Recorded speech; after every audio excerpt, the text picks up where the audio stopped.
Another tough one. So with Dart, as he was going back out on the field, just didn't seem right. So called the trainers over and said, let's get him out and make sure he gets looked at. So he went in and got looked at and ended up being evaluated for a concussion. 10-point lead there in the fourth quarter, and give them credit. They made a lot of plays. Quarterback made a lot of plays, a lot of loose plays, scramble plays, and just didn't get the job done. Right, after that, the penalty. Yeah. To the half-yard line, I guess. Yeah. You were forced to go up the half. Did you think it maybe Kate will go for you? Yeah, I thought about it. I thought take the points, get a 10-point lead in the fourth. I thought our defense was playing good. Brian, we've talked to you a lot about the number of hits that Jackson takes with running, not getting down, things like that. Is this one where you feel like it caught up to him? This is the fourth time he's been checked for a concussion. That right there, ladies and gentlemen, that's a defeated man that you're looking at right there. Defeated. Wow. Brian, he was the coach of the year in 2022. And he is not a bad coach, ladies and gentlemen. He's definitely not a bad coach.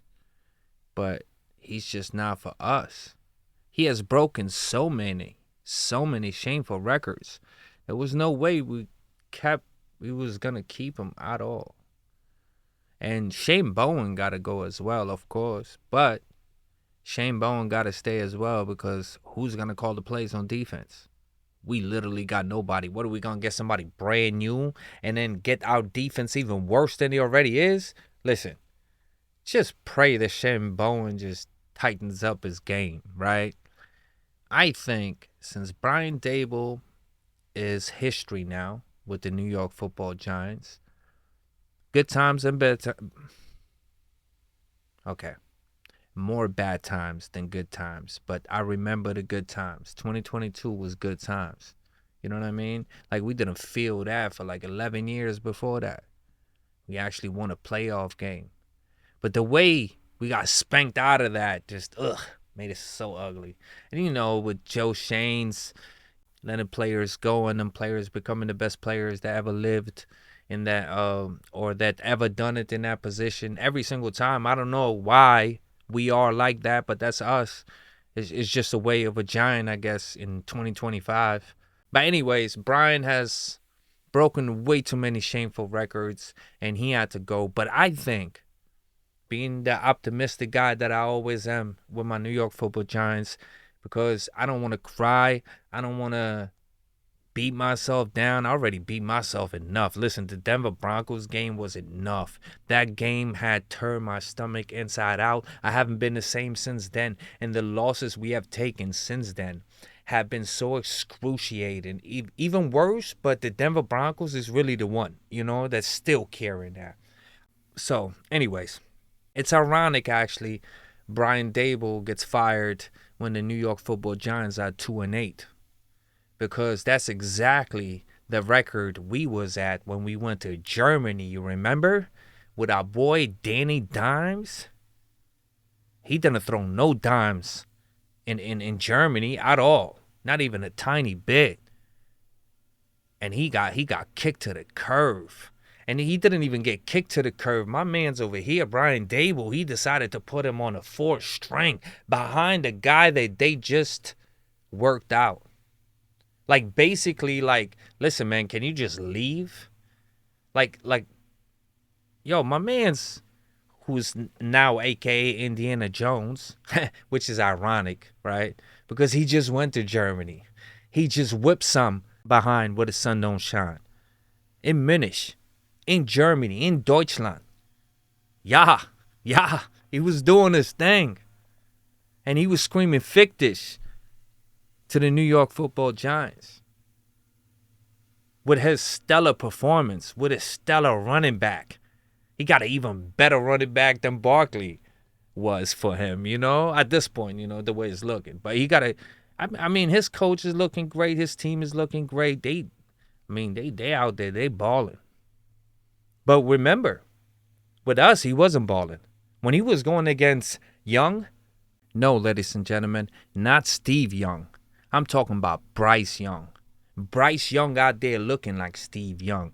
The Germans couldn't tell the difference. They were living the Steve Young days for the Carolina Panthers. Wow. And they fired him right after that. They kicked him right to the curb. And my man goes to Germany on the same week. And this is the same week the New York Football Giants decide to fire him. Right?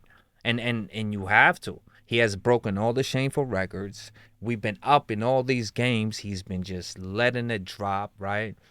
On top of that, the 2 last seasons have been horrible. He has hurt Daniel Jones in so many different ways with that front line. That front line, the year that Daniel Jones got hurt, was one of the most horrific lines that ever existed in the NFL, period, right? And then my man comes back from an ACL. You don't even let him recover at all. You just put him right in the line of fire and expect him to just out there sling it. And he obviously did what he did. The team did what the team did, and boom, he was out the door, and he had boom, you getting out the door. Ironically, the whole entire situation, if you feel what I'm saying, if you know, it's crazy. But anyways, he's gone. Brian Daboll, the shameful records upon shameful records, it's all gone now. We got Mike Kafka. And listen, I know we're going to search for a new coach after this year. I know Mike Kafka is in nobody's mind as the next head coach. But he is the interim coach, right?